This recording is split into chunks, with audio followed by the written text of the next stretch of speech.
Nigerian prisons officials now borrow money from inmates after exhausting poor salaries, aggrieved officer writes Tinubu. According to the aggrieved officer, the NCS personnel were being poorly paid and treated unfairly like their colleagues in other departments at the Ministry of Interior. An officer of the Nigerian Correctional Services Service, formerly Nigerian Prison Service, has written to President Bola Tinubu to complain about alleged corruption and poor remuneration in the service. You see an example of how we have a poor functioning system. Why? Except this person is just trying to chase clout. Why do you just think the president, whoever it is, Tinubu, whoever, do you think you can just message the president, just write a cheeky letter here and there, and you expect Tinubu to now read it? And at the end of the day, he's writing to Tinubu, but I guess his aim of getting sort of attention to the matter has been addressed because now we're talking about it. But when there's no order of things and people don't actually do their jobs, this is what you have people doing, writing to the president like as if the president would cater to such issues like this. Doesn't make any sense. It just doesn't make any sense. But let us continue.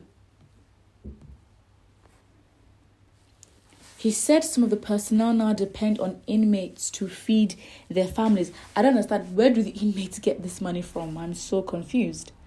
Part of the letter shared with Sahara reporters read, Correctional Service being that agency solely responsible for the safekeeping of those legally detained, rehabilitation, reformation and reintegration back into society, we, the staff of the agency, are not taken care of. Our hazardous duty seems not to be recognized and rewarded accordingly. Without the safekeeping of prisoners, nobody in the society will sleep peacefully. Poor remuneration, junior staff ranging from 38,000 naira to 65,000 naira from grade level 3 to 7 respectively. I have spent 11 years on the job and am currently on level 7 with a current salary of 65,000 naira monthly to survive, which is impossible. If not God, we pay rent, feed, pay children's school fees, we buy fuel or settle other bills.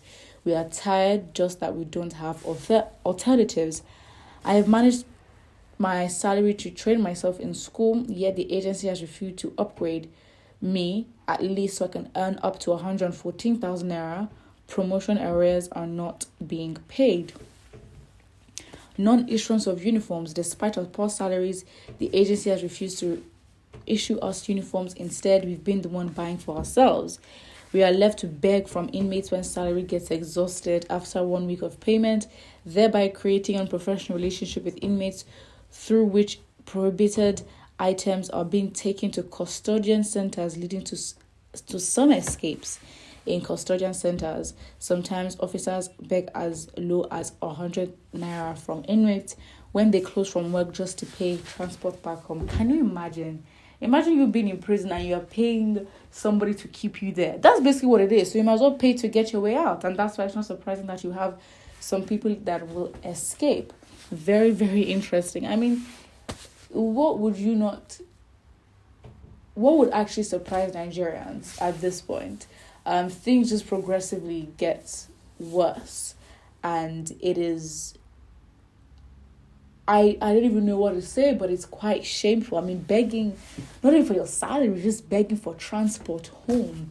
It is so shameful. And, national minimum wage is what? They increased it like 30,000 naira. The fact that national minimum wage is not even up to 100,000 naira is very scary. It's very bad, especially as the naira just devalues. It keeps depreciating by the minute, by the second. How do you expect Nigerians to live? Nigeria really needs to, things really need to be addressed, as in going back to the roots and the drawing board and just understanding what's happening and literally finding solutions, because at this point we really have to start from scratch. How can our economy not even consider, from your minimum wage, consider food, rent, and shelter? These are important things for somebody to survive. And then labor being so cheap obviously allows for oppression and all other societal issues that we face on a daily basis. It is very shameful. I mean, to be honest, lack of systemic failure. And literally look at this force. Are you meant to write to the president? It's like something happens. Obviously, it's, government work, so I understand you write to the president. But like, do you, for example, in your office, when you have a problem, do you then write to the CEO of your company and say, by the way, look at what's happening? Does that even, there are procedures and people in place. There's a structure, but of course the structure doesn't exist. And things must be very bad, because for this individual to come out and say this, we already know this has been happening anyways, but the fact that, calling out or writing a letter to the president, might just be a tactic to just get attention on the sides of himself and those that are in a similar situation as him. But for asking for salaries from inmates, I mean, sometimes it's such an imbalance of power. You wonder, wait, so who has the power here? It's the same thing. It's such an imbalance, because you look at the courts and the DSS.